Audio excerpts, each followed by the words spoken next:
वालेकुम वीवर्स, उम्मीद है कि आप सब लोग खैरियत से होंगे। लास्ट वीडियो में मैंने आपको बड़ियाँ बनाना सिखाई थी कि आप बड़ियाँ किस तरह बनाई जाती हैं। आज मैं आपको इसका सालन बनाना बताऊंगी कि मैंने आलू बड़ियाँ किस तरह बनाए हैं। ये मेरा फेवरेट सालन है और इसी के लिए मैंने बड़ियाँ बनाई थी। मेरा बहुत दिल चाह रहा था बड़ियाँ खाने का, आलू बड़ियाँ का सालन। तो आइए आज मज़ेदार सी रेसिपी आपसे मैं शेयर करूँगी, आलू बड़ियाँ किस तरह बनाई जाती हैं। तो आइए इसकी रेसिपी स्टार्ट करते हैं। इसके लिए जो बड़ियाँ मैंने सुखाई थी वो मैंने देखें इसमें जार में इसको सेव कर लिया था। अब मैं इसको इसकी मेजरमेंट करूँगी कि मुझे कितनी बड़ियाँ जो हैं वो बनानी है सालन के लिए।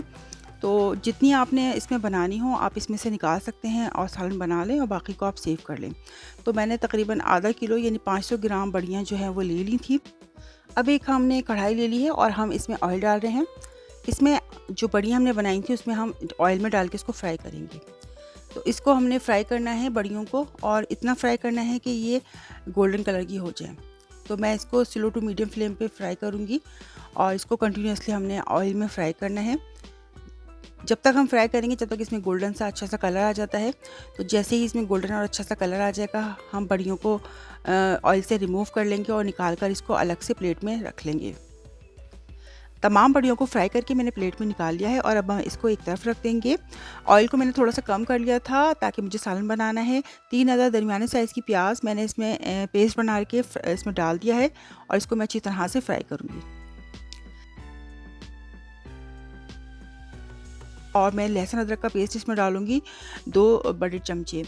तो 2 टेबल स्पून इसमें लहसुन अदरक का पेस्ट जाएगा और इसको मैं प्याज के साथ ही अच्छी तरह से फ्राई कर लूँगी। पहले प्याज को हमने बहुत अच्छी तरह से लहसुन अदरक के साथ फ्राई करना है और जब हम देखें कि प्याज बहुत अच्छी तरह से फ्राई हो गई हमारी, इसमें कलर आना शुरू हो गया प्याज के अंदर, अब मैं इसमें कुछ मसाले शामिल करूंगी जिसमें 2 टीस्पून मैंने इसमें लाल मिर्च पाउडर, 1 टीस्पून मैंने इसमें हल्दी डाली है और 2 टीस्पून मैं इसमें धनिया पाउडर डाल रही हूँ और 1 टेबल स्पून इसमें नमक जाएगा। नमक और मसाले आप अपने टेस्ट के मुताबिक इस्तेमाल करेंगे और इसको अच्छी तरह से हम प्याज के अंदर मसालों को फ्राई करेंगे 1 मिनट तक। 1 से 1.5 मिनट हमने मसालों को फ्राई किया है और इसमें जाएगा 3 अदद टमाटर, मैंने इसका पेस्ट बना लिया था। तो 3 टमाटरों का पेस्ट इसमें शामिल करेंगे और वो भी इसमें हम मसाले में अच्छी तरह से भून लेंगे। तो मसाले में हमने टमाटर का पेस्ट डाल दिया है, उसको भी मैं अच्छी तरह से भून रही हूँ। इसके अलावा 2 टेबल स्पून मैंने दही को फेंट लिया था बहुत अच्छी तरह से और वो भी इसमें मैं शामिल कर दूँगी। तो मसाला हमें बहुत अच्छी तरह से बनाना है, अच्छा सा मसाला इसको बना के हमें फ्राई करना है, बहुत अच्छी तरह हमें इसको भूनना है मसाले को। तो मसाला हम तकरीबन इतना भूनेंगे कि मसाले की सारी स्मेल और निकल जाए, कच्ची स्मेल जितनी भी होती है इसकी। अब मैंने तकरीबन 5 अदद आलू काट लिए थे और उनको मैं काट के इसमें शामिल कर दूंगी। मसाले में आलूओं को अच्छी तरह से मैंने भूना है, फ्राई किया है।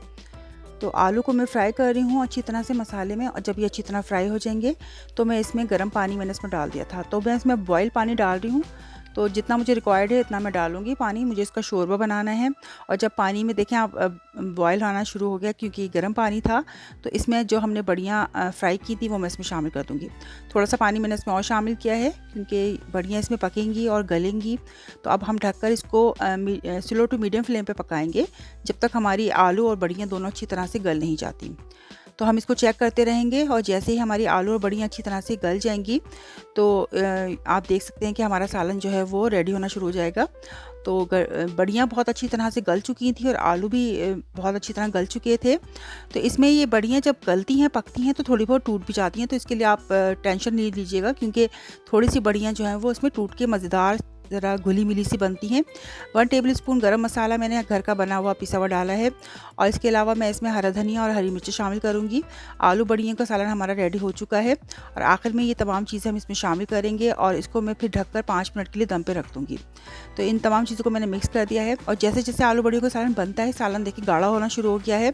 तो आप अपने टेस्ट के मुताबिक इसमें शोरबा रख सकते हैं और 5 मिनट में इसको दम पर रखूँगी और इसके बाद हमारा सालन हो जाएगा रेडी।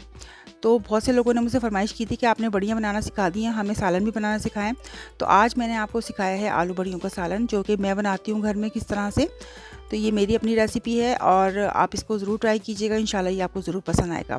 तो ये बहुत मज़े का सालन बनता है, मेरा फेवरेट है, मैं बहुत शौक़ से खाती हूँ इसको। तो आप इसको ज़रूर बनाइएगा, इंशाल्लाह ये आपको भी बहुत ज़्यादा पसंद आएगा। अगर आपको मेरी वीडियो पसंद आती है तो मेरी वीडियो को लाइक और कमेंट कीजिए, मेरे चैनल को सब्सक्राइब कीजिए, इस रेसिपी को अपने फ्रेंड्स और फैमिली में ज़रूर शेयर कीजिए। इंशाल्लाह इसी तरह की मज़ेदार रेसिपीज़ आपके लिए लेकर आती रहूँगी। जब तक के लिए अल्लाह निगहबान।